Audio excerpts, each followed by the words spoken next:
আসসালামু আলাইকুম রহমতুল্লাহ বরাকাতু। কি দেখতেছেন এগুলা? পাখি, এগুলো পুরুষ পাখি। তো আপনাদের উদ্দেশ্যে মেসেজ দিতে চাই আমি, যারা মূলত এখন কোয়েল পাখির হেসারি দিতে যাচ্ছেন, মানে বাচ্চা বিক্রি করবেন বা প্রফিট আর প্রফিট, চারিদিকে দেখতেছেন যে ভিডিও বানাই দিয়ে স্যার বিক্রি করতেছে। ভাই একটা জিনিস সবসময় মাথায় রাখবেন, এই যে পাখিগুলো আপনি আলহামদুলিল্লাহ উৎপাদন করলেন, ঠিক আছে, আল্লাহ রহমতে এই পাখিগুলো বড় হইলো, এখান থেকে মিনিমাম 50-60% পুরুষ পাখি আসবে, আর বাকি 40 বা 5% বা 50% মহিলা পাখি আসবে। আপনি যখন আশপাশের মানুষকে বা আশপাশের বাজারে অথবা আপনি অনলাইনে যখন বিজ্ঞপ্তি দিবেন, তখন কিন্তু একদম এক নিমিষে মহিলা পাখিগুলো বিক্রি হয়ে যাবে আলহামদুলিল্লাহ। কিন্তু তার সাথে যে 50% মানে পুরুষ পাখি রয়েছে, ওগুলা কিন্তু সহজে বিক্রি হবে না যদি না আপনার কাছে পাইকার থাকে। এগুলো কিন্তু সচরাচর দোকানদাররাও কিন্তু আপনার থেকে এত পাখি নিবে না। এখন লাভটা কোন জায়গায়?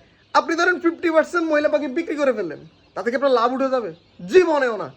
আপনি যদি পুরুষ পাখিগুলো যদি বিক্রি না করতে পারেন, আপনি প্রফিটের মুখ দেখবেন না হয়। একটা হ্যাচারির জন্য সবচেয়ে চ্যালেঞ্জ হলো তার কাছে যে পুরুষ পাখিগুলো আছে ওইগুলো বিক্রি করা। সো আপনার যদি কোয়ালিটি থাকে যে না, আপনার ভিতরে কনফিডেন্স আছে যে আমি পুরুষ পাখি বিক্রি করতে পারবো, আমার কাছে ওই বাজারটা আছে, তাহলে আপনি ভাই হ্যাচার শুরু করতে পারেন কোয়েল পাখির।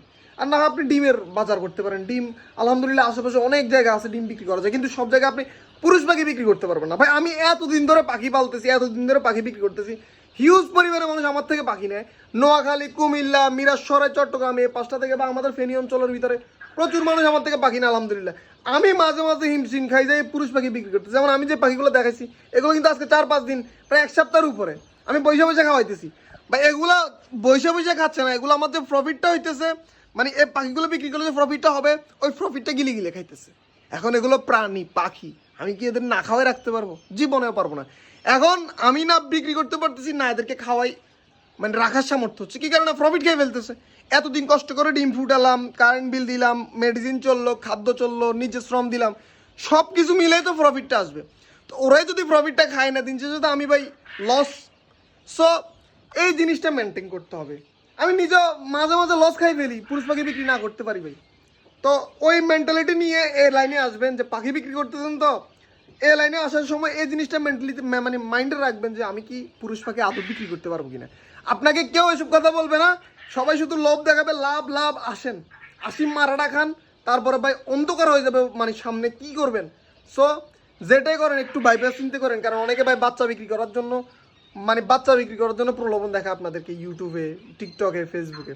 সো প্রলোভনের ফাঁদে পড়বেন না, আগে বাস্তব মার্কেটটা বুঝবেন, তারপরে নামেন ভাই। ইনশাল্লাহ যখন আপনি ফেস করবেন তখন আমার কথা মনে করবেন। হয়তো যদি এই ভিডিওটা দেখার পর আপনার উপকার হয়, সেদিন একটু আমাকে মনে করেন। সবাই ভালো থাকবেন। আসসালামু আলাইকুম।